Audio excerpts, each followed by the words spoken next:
Charles's law says that at constant pressure,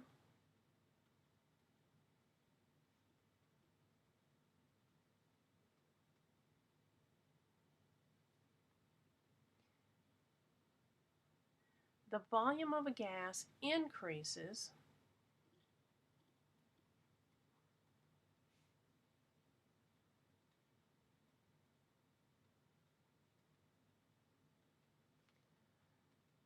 as the temperature increases.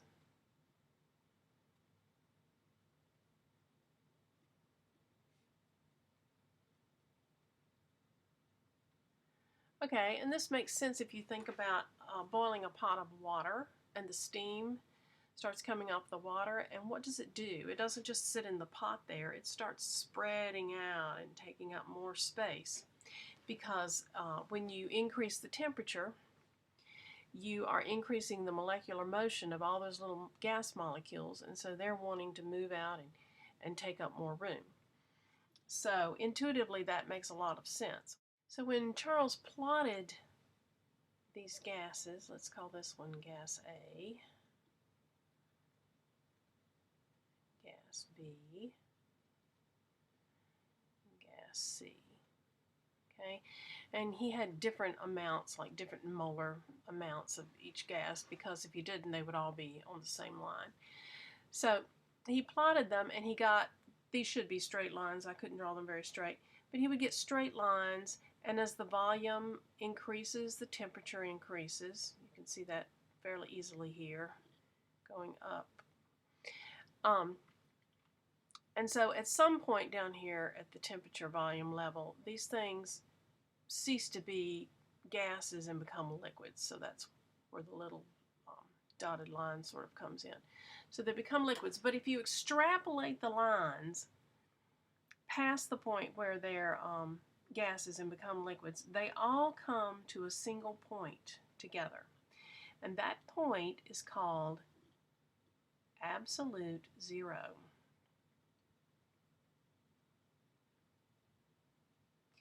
And that is the point at which, theoretically, any substance has zero volume.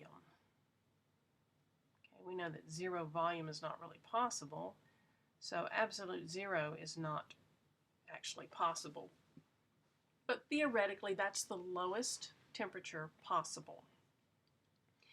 And so we use this temperature scale when we study Charles's law or use the ideal gas law or any of the gas laws that involve temperature, because we start at absolute zero and then we have positive numbers when we're doing our calculations.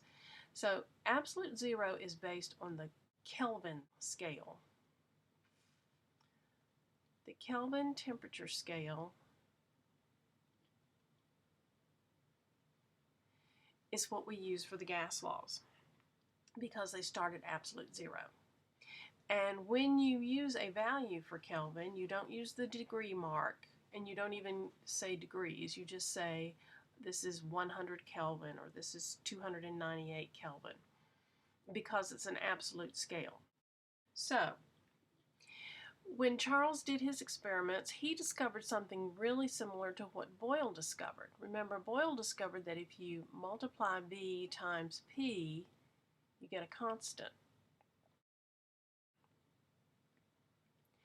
Charles discovered that if you take the volume and divide by the temperature, you also get a constant. So if he were to take, for instance, gas C and plot different points along this line and then divide the volume by the T at each point, he would get a constant value, just like Boyle did. So what that means is then the V over T at one point is equal to V over T at another point for points along the same line. So what that tells us is then if we have a gas at a certain volume and temperature and we change the volume, we can calculate the temperature. Or if we change the temperature, we can calculate the volume, just like we did in Boyle's law. The only difference is our equation is a little different because this is a direct relationship. Remember that Boyle's law was an inverse relationship. As one went up, the other one went down. Charles's law is a direct relationship. As one goes up, the other goes up. As one goes down, the other goes down. So if V is going up, T is going up. If V is going down, T is going down. So let's do an example of Charles's law and see how it goes for us. I'm going to erase this page, or part of this page, so we'll have room to work. Okay, so I'm going to put the equation up here. V1 over T1 equals V2 over T2. And here's our example. It's 13.4 on page 409. And it says that we have a 2-liter sample of air. That's the volume. Collected at 298 K, that's the temperature. And then we're going to cool it to 278 K. Okay, so that's the second temperature, so we're going to call that T2, and the other one will be T1. The pressure is constant at 1 degree atmosphere. Remember, for Charles's law, you have to have constant pressure. So P is 1 atmosphere, and that is not part of the equation. It's just something we need to know so that we know the equation will actually work correctly. Okay, and so they want us to find the final volume. So this is volume 1, and volume 2 is what we're looking for. Okay, so we're trying to find volume 2, which means we're going to need to rearrange this equation. We need to get rid of T on this side. In order to do that, T2, sorry, I put the 2 there.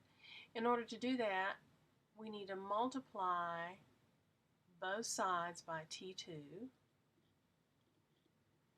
When we do that, that cancels out the T2's over here, and we get T2 times V1 over T1 equals V2.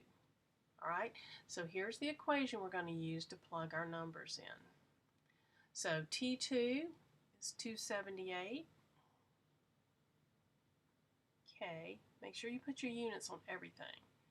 Times V1, which is 2.01 liters, divided by T1, which is 298 K.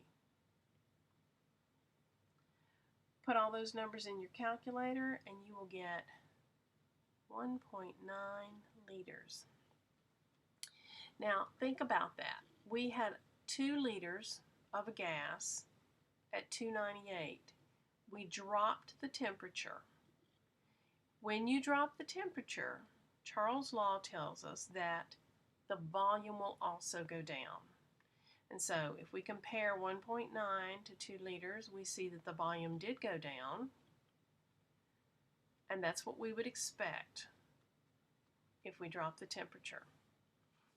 Also, make sure when you do your equations that you cancel out any units that can cancel, and that will help make sure that your the answer is in the right units for what you're looking for. We were looking for volume. We have liters. So that makes sense.